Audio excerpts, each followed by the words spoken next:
当清晨的曙光洒在眼前这片千年古迹城墙，此时，多数人都会同意，意大利首都罗马被称为永恒之城，当之无愧。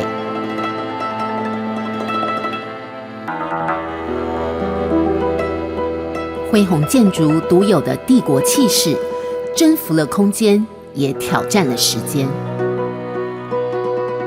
万神殿是世界上保存最好的罗马神殿，是在西元2世纪由哈德良皇帝所建造。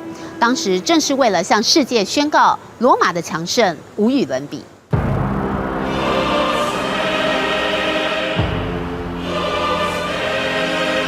内部的大穹顶，米开朗基罗曾经形容，这是犹如天国般的设计。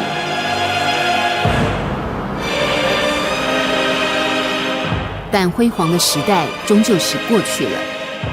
如今，恐惧、不安竟然成为罗马古城的主旋律。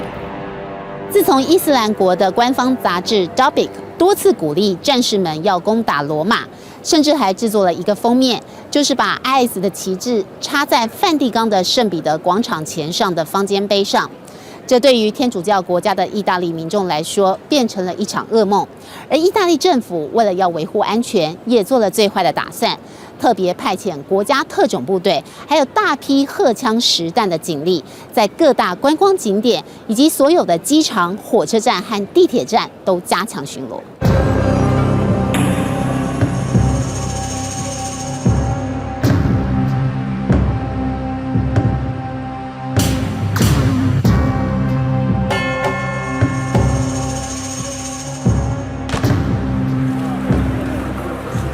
整个罗马城犹如戒严，因为 IS 的威胁绝不是危言耸听。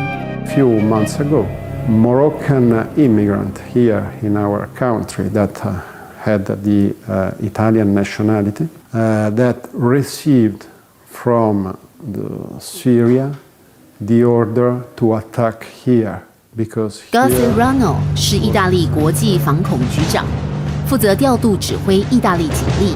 更和全国情报局和国防部合作，他更是欧洲公认最强的防恐专家之一。紧急情况之下，甚至可以调动海军和陆军特殊作战部队。周边的法国、比利时屡屡传出攻击事件，但意大利却出奇的平静与平安。In this case, we were able to disrupt this project, but we are still working very, very hard to avoid other cases like this. And we are worried of this because the Islamic State is to push harder his militants to strike, to make attacks where they are. We put a special attention to our prisons because you know that inside prisons there is the possibility to have some radical message that could be coded.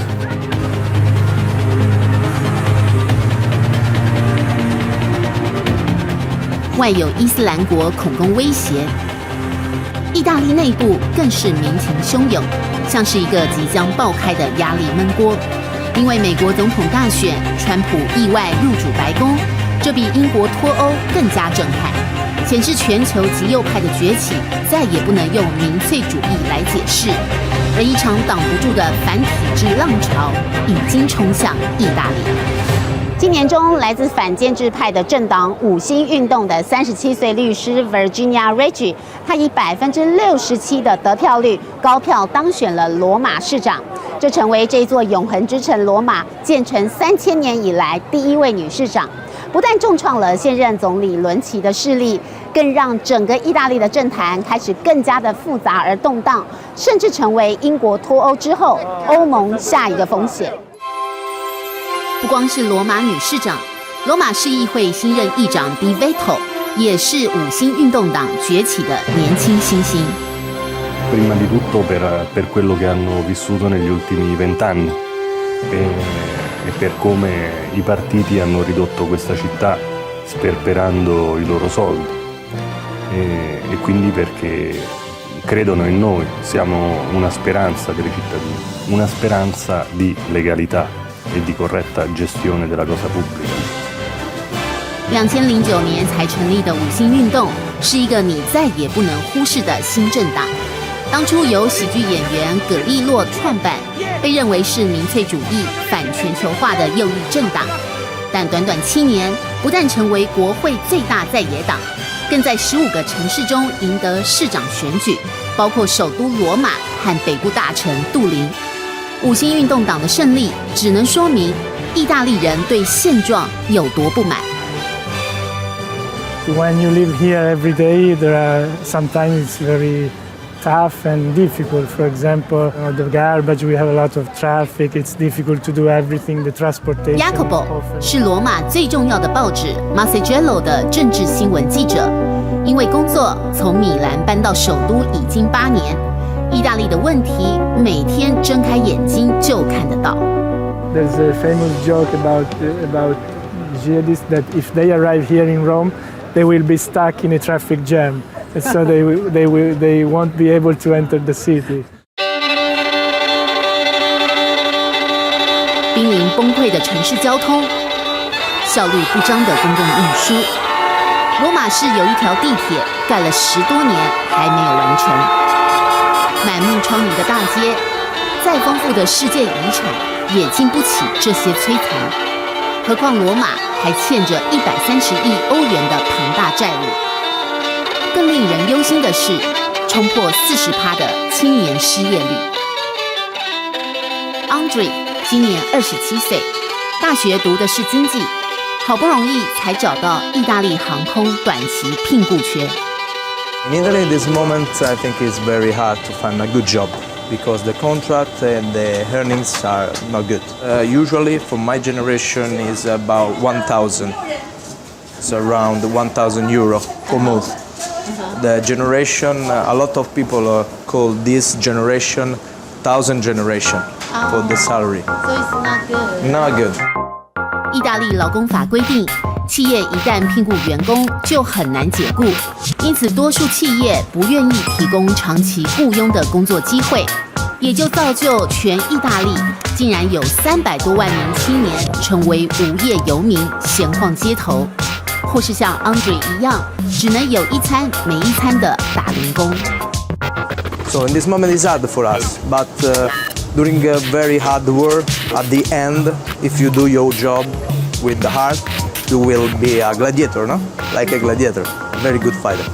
So it's a 尽管不 very 放弃 crucial 希望 moment for us. 但就在我们采访之后没几天 ，Andre 的工作合约到期，他现在只能在家等待另一个临时工的机会。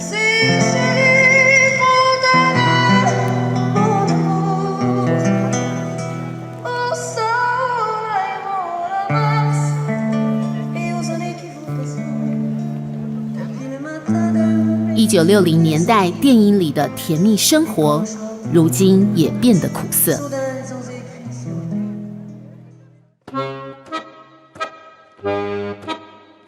坐落在罗马最大的绿色保护区旁，开张才1年多的新饭店，在总经理 Mancini 的领导下，已经达到75%的高住房率。以他的角度，算是占据了意大利最蓬勃的观光产业。但是现实依旧在衰落中。I don't see someone very interesting to make the difference. Our economy is completely stuck. People spend a lot of money to pay taxes, and then they don't have nothing back from the state, from the government. You are someone for the society. You can live very well in Italy. But if you are just a simple worker, I'm not sure that Italy is the right place to live. I hope that we can come back to 20, 30 years ago when Italy was one of the biggest countries of the world. 孱弱的经济，飙高的失业率，通缩之下，意大利债务在 GDP 占比逐年上升。银行业不良贷款更已经高达3600亿欧元，是 G20 国家中最高的。全球经济都在复苏的过程中，意大利却一事无成。摆脱欧元已经成为一个选项。Partiamo sempre dal nostro presupposto di quello di portare i cittadini a partecipare. Non è un caso che noi abbiamo depositato un referendum per richiedere ai cittadini se vogliano o meno stare nel sistema della moneta unica, nel sistema dell'euro. Questa è una proposta di cui sono stato io stesso firmatario. Appunto abbiamo raccolto le firme per depositare questo referendum. 国际货币基金组织 IMF 预测，意大利将出现失落的20年，一直到2020年都回不到过去的美好盛况。意大利人恐怕将要面临一个不得不离开欧元，或是继续挣扎于困境的残酷抉择。西元前700年开始，罗马就是共和国的首都，之后更戴上罗马帝国的荣冠，长达500年。在2700多年的历史中，众神让位于上帝，上帝传位给艺术家，帝国取代了共和国，总统又取代了元首。但不论如何，上帝归上帝，凯撒归凯撒，只有罗马才是永恒的。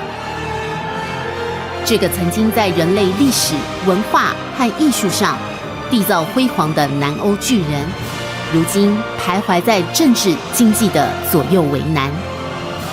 意大利显然需要再一次文艺复兴，重新擦亮这个永恒之城国度的招牌。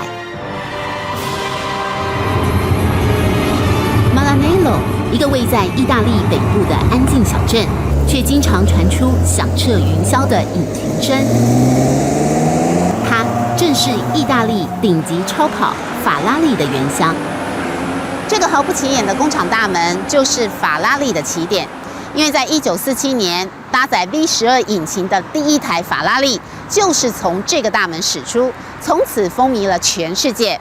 直到现在，原厂办的所有试驾活动也都会以此作为终点和起点，因此这个门也特别具有意义。半世纪以来，从工厂开到博物馆、商店，再到餐厅，整个城镇全是法拉利。在这座小镇里，只要穿上这身红色制服，就似乎是极致与美感的代言人。而这一匹跃马缔造的 Made in Italy 的传奇，如今也已经从小镇奔腾到整个国家。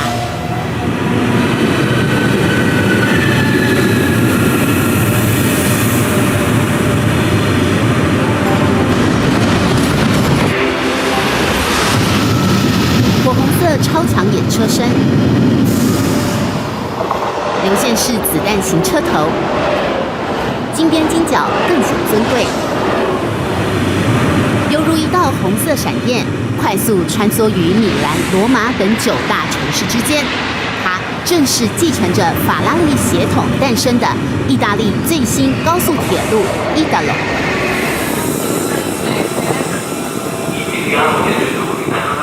我现在所乘坐的就是被称为法拉利高铁的 Italo。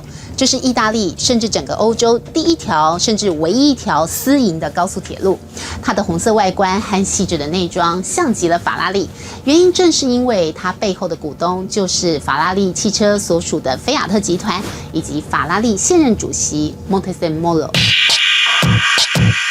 经典红色车型流线之外，内部可媲美私人飞机的皮质座椅，也和法拉利跑车一样，使用意大利100年国宝品牌。Because we put a lot of care in the definition of the interior. Because Italy is a place where fashion, leather, and all these kind of stuff are very important, and so we try to bring these things inside the train. Hello. Can I help you? Any snacks? OK， We have 专属包厢 sandwiches, 尊荣 peanuts, 服务， crackers. 有一节车厢还开辟成电影院，耗资了15亿欧元，500多亿台币，2007年成立。Italo 背负着重振意大利铁路经济的使命，经过5年筹备、测试、训练，克服了一连串法规和程序，在2012年正式上路。沿袭着法拉利追求顶级的精神，急速窜红，每年不但吸引1000万旅客，更成为意大利对世界吸金的代言人。